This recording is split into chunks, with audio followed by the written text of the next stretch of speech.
Beaucoup de gens peuvent se dire que nos enfants ne sont pas intelligents, peut-être qu'ils ont appris ça à l'école, mais qu'ils ont oublié. Non. Pour écarter cette hypothèse, nous avons posé des questions sur l'histoire qu'on apprend à l'école. Nous avons posé la question sur les explorateurs. Tous les enfants, chacun voulait répondre et tout le monde a donné de la bonne réponse. Les explorateurs européens, ils ont donné Morto Livingstone, ils ont donné Diego Cao, ils ont même donné des noms que moi, dont je ne me souvenais même plus. Donc pour dire que notre éducation nécessite une réforme. Un enfant du Congo doit dorénavant commencer par l'histoire de la RDC et la vraie, et pas une histoire tronquée de la colonisation. Le 4 janvier 1959 se déclenche à partir de Léopoldville jusque dans les grandes villes de la province une véritable insurrection des hommes de troupes qui sont des indigènes contre le gouvernement colonial belge en s'attaquant au symbole de la Trinité belge, la police, l'armée, les entreprises commerciales et certains lieux de culte. Comment en étions-nous arrivés là ? Eh bien, une réaction de cette envergure ne peut pas se produire uniquement à cause de l'annulation d'un meeting parce que le V-Club avait perdu face à l'AS Mikado. Ceci n'avait qu'à appuyer sur les détonateurs. Le déclic, c'est qu'il y avait de l'accumulation d'humiliations, des frustrations, des travaux forcés, des traitements inhumains que Lumumba dénonce dans son discours du 30 juin 1960.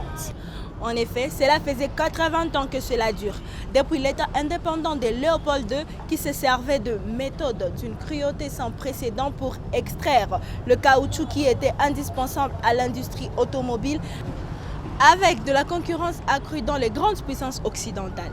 Plus le besoin en caoutchouc augmentait, plus des exactions pour son extraction étaient encore plus cruelles, au point où le roi Léopold II, qui faisait la sous-traitance pour toutes ces puissances, décima près de la moitié de la population congolaise, estimée à environ 30 millions durant 40 ans, de 1885 à 1908, sous l'empire du silence, parce que le sang des Congolais est automatiquement essuyé par des immenses profits qu'il engendre à l'échelle mondiale.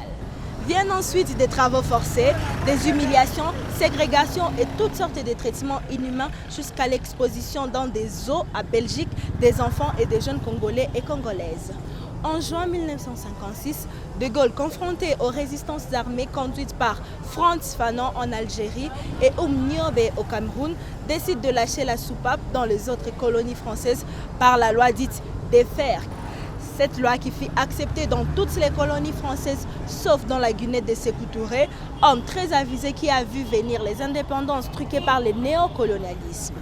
Le Congolais de Léopoldville suivent de près ces assises qui se déroulent à Brazzaville voisine. La Belgique, cuirassée de paternalisme, ne veut rien lâcher parce que pour elle, l'économie passe avant la politique. Mais pour assurer les consciences et surtout pour montrer au monde les réussites de sa mission civilisatrice au Congo, le gouvernement belge organise une exposition, la plus grande en envergure du 17 avril au 18 octobre 1958. Mais où ? À Belgique. Y participent près de 700 Congolais, parmi lesquels des chefs coutumiers, des journalistes, des soldats, des religieux et des fonctionnaires. Ce séjour apparaît pour eux comme un grand moment d'ouverture, de découverte mutuelle et d'auto-formation. Les concertations qui ont lieu pour la première fois entre le Congolais de toute provenance, sans intermédiaire, vont conduire à l'idée de la création d'un mouvement national de le retour au bercail. Lumumba est aussi l'un des invités. Et pendant ce séjour historique, il en profite pour se documenter et prendre des contacts dans les cercles anticolonialistes de Bruxelles. C'est là qu'il apprendra qu'une conférence de peuples africains se tient à Accra en décembre de cette même année 1958. Rentré au pays, Lumumba crée avec d'autres le mouvement national congolais, le MNC, le 5 octobre 1958, dont il est désigné président. C'est à ce titre qu'il se rendra à Accra, Ghana, avec Diomi Gaston et Joseph Ngalula en vue de participer à la conférence des peuples africains qui se tient du 5 au 13 décembre 1958.